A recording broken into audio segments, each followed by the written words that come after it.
I'll start off.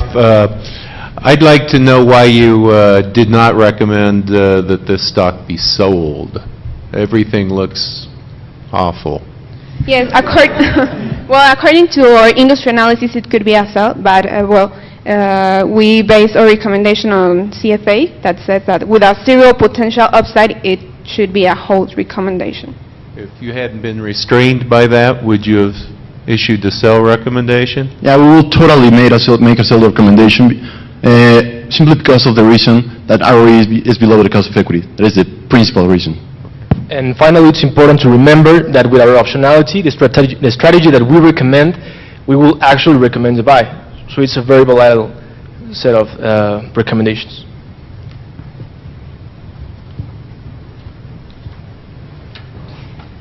You mentioned that their strategy is to open, I believe, 30 new clubs that are clustered in Mexico City area. But why do you describe their strategy as misleading? What is misleading about that?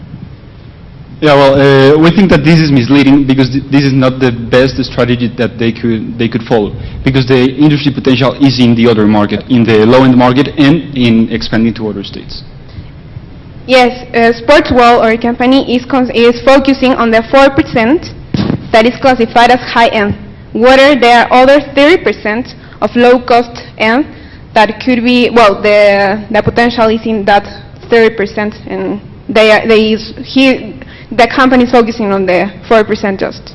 And also in the C segment is where we find the competitive advantages that the company could have any upside potential with.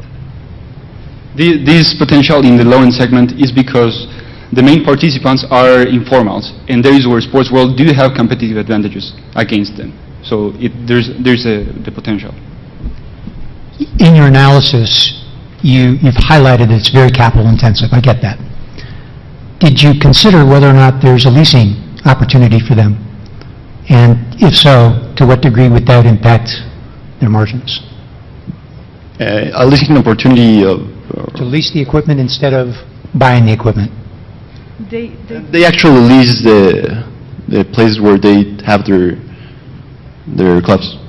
I'm sorry, I meant for the equipment used inside the leased strip mall areas or the locations. That's a facility.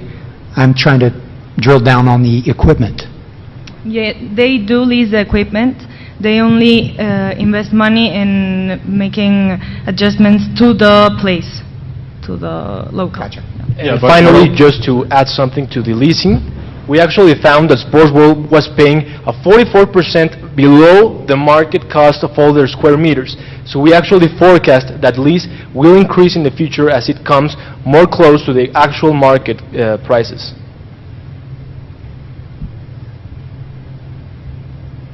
A follow-up. Okay. This is... I have a follow-up. Sorry. Since you've identified that the leases themselves are below market, have you analyzed each of the demographics at the specific locations to determine if there's upside opportunity where they have decided to plant their facilities?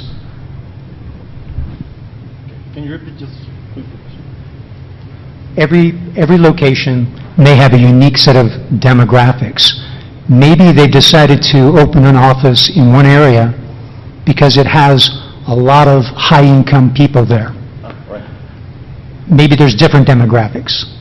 Have you looked at the actual demographics for each of the locations?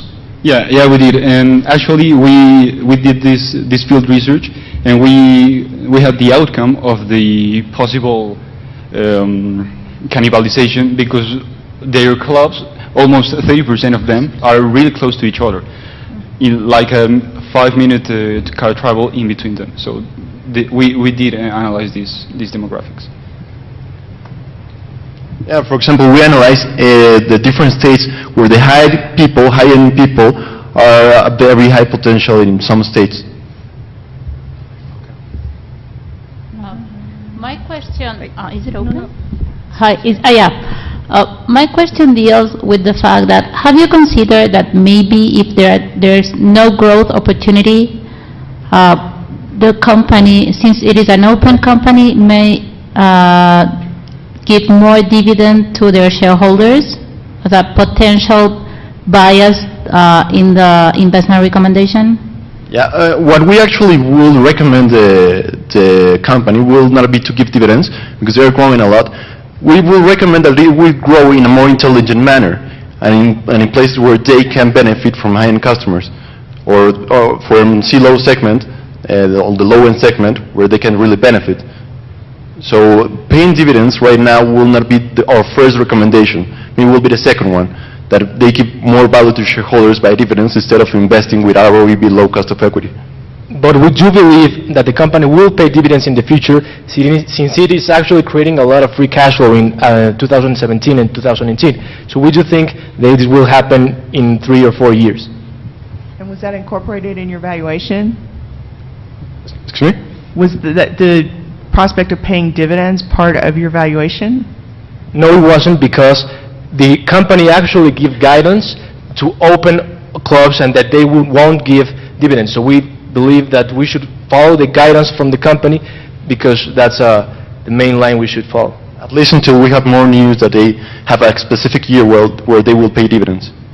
Is there an opportunity, this stock looks like it should be used as a currency, is there an opportunity to do roll-ups of their competitors to just buy them out using their stock?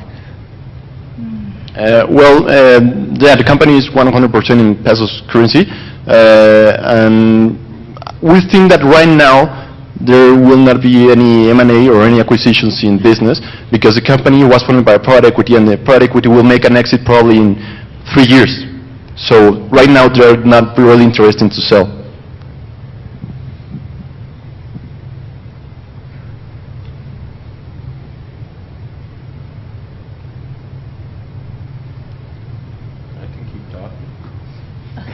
No, I was concerned about, I mean, you said that the ROE was below the cost of equity.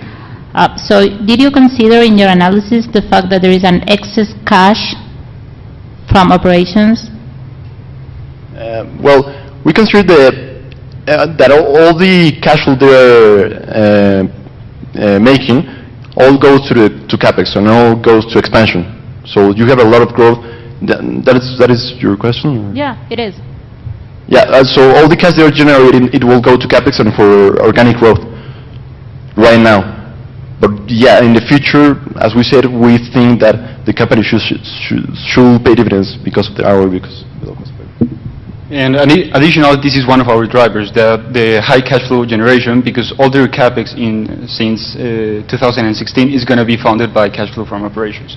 So this is a good part of our thesis. And also we recommend to increase its financial leverage in order to increase its ROE and to be at the level of the cost of equity that actually is below the cost of equity. If I understood you right a minute ago, you talked about the private equity has an exit plan over the next 3 years, so isn't that another reason that I should be leery of this company? Well, there's actually history that the private equity called Nexus Capital leaves very good chairmen and always maintains presence in the companies that they buy out. So we do not perceive a very different change at the time because they will surely leave a very good institutionalization in the board. And also the family that is in charge of this company, the one that started it, has been with this private equity at all times. So they are also in charge of this and they are going to be in charge in the future. Did I understand correctly? I'm sorry, I don't have the balance sheet, but they have no debt or little debt? Yeah, net debt to EBITDA is below 1 right now. They have very little debt, and actually our recommendation will be to get more indebted. They should issue debt to improve ROE, and this will be a recommendation. Is there a strategic reason from the company why they are adverse to debt? No, we actually talked to them like 2 weeks ago, and they said here they are thinking right now of issuing more debt to improve ROE. You said that your recommendations that paying dividends is the second strategy. Tell me again, what is the first recommendation? Is it the low cost? Yes, the low Okay. cost is, yeah.